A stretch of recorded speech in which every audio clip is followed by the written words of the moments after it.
Alright everybody, Dave here, and I just got done filming a playthrough for Imperial Settlers Roll and Write, so I want to do a quick review video to talk about it, give my impressions and everything else. So, the first thing is, we'll talk about the theme, and then I'm actually going to switch the camera around, we're going to go down to the table. So this, even though it says Imperial Settlers, the only thing really that has it to do with it is that it is set in the Imperial Settlers universe and shares the same resources. We don't have player interaction and everything like that. It does have a similarity with engine building, but that's pretty much where the tie-in with Imperial Settlers ends. Now, let me grab the camera and I'm going to switch this around and we're going to go down, we're going to take a look at the game, we're going to talk about things more in depth.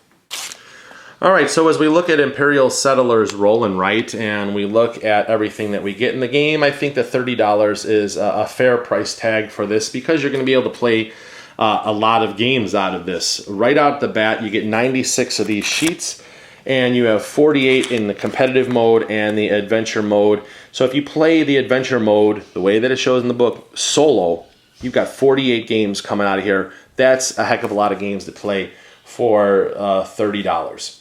The other thing is that the production quality is very, very good. We have custom dice. It comes with pencils. We have these nice cardboard for each of these favor tokens, and we have a well-written rule sheet. So, you know, you're off to the races with something that's very playable and easy to get going right out of the box.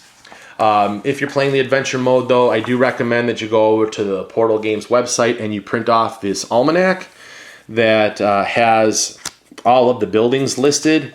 And if you look at them, for example, here, Crossbow Maker, on sheet 32 is where that building is going to be, and it's going to tell you exactly how it works.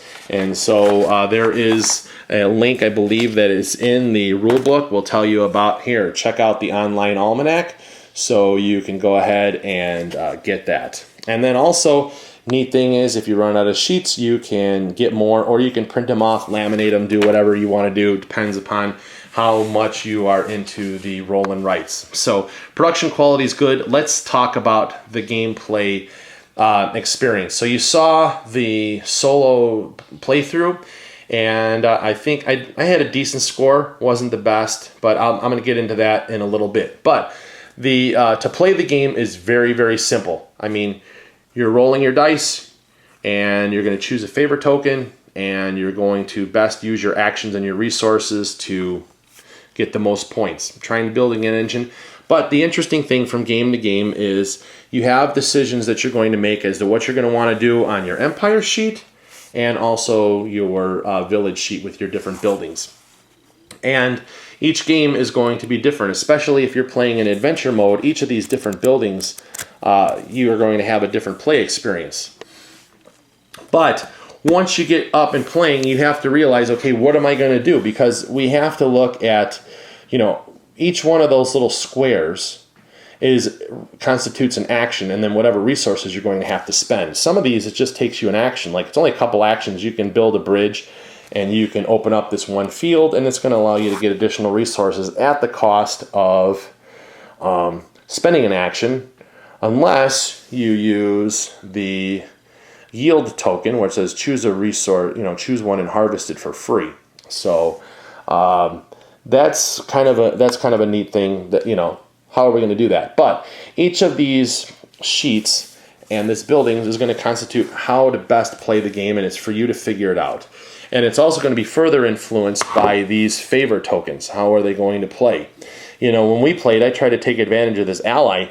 Being able to get an additional action is huge because if you're rolling in with a lot of resources, if you have some things that are being buffed up by some of your buildings, you're going to want to have more actions to be able to cross off more spaces either on your empire sheet or on your buildings, or if you don't have the resources that you need, to be able to use those actions to harvest from your fields to get what you need to do.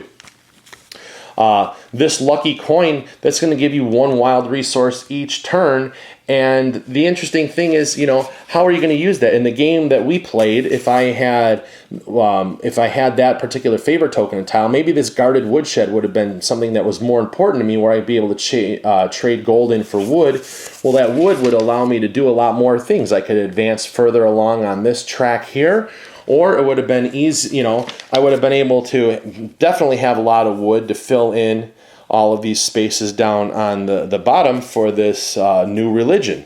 So, you know, it just how are they going to play in here? Exporting, this is an interesting one that we didn't talk about, but because it wasn't in play. Trade up to three different resources for each victory point.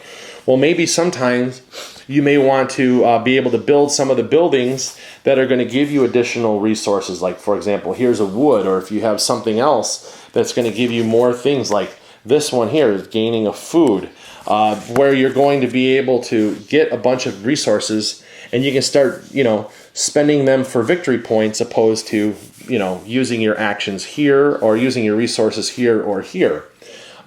Being able to yield, harvesting additional resources for free is going to be able to give you more resources to work with. And boom, we use that quite a bit to get additional resources. So, you know, these things, all of these things work together very, very well for a very good play experience. And I like that, because it's going to challenge you every time. Okay, what am I going to do to get the best score possible? Especially since we are going to be relying on the luck of the roll for each of these dice to see what we're going to do. Fortunately for me, since we had the ally in play, I wasn't really crippled by having a number of rolls with low workers. In fact, we had a number of times where we had a lot of actions to work with. So, and that's going to vary your score. If each time you're only rolling 3 actions, you're not going to get very, very far in this, but you're going to have to do what you're going to have to do in order to deal with it. So I think that, you know, I enjoy that. So, and each game, like I said, from game to game is going to be completely different. I've had really, really good scores, and I've had some that are not so good scores. So like the one that we played today, we only had 46 points. 46 points is not my highest. In fact, it's like, I think my second lowest. I had done a Facebook Live where I only scored 44 points. So, but then I've also had other ones where I've scored in the excess of, like, I've been close up to, you know, here, 68 points, you know. So there's a big swing for those things. And so each game, like I said, is going to be different. Now, I don't know if there's really much of a con. I guess the one con side in here would be dealing with the number, you know, keeping track of your resources, because not only do you have these ones here, you have to remember if you have additional ones from your favor tokens, and then also if you have additional things that are from your buildings. For example, here, if we look at this one, if I played Bounty of the Gods, you know, we're going to gain 1 wood. Well, if I had used these blueprints to fill in more spaces, and it's going to buff this up, I'm going to have to remember those.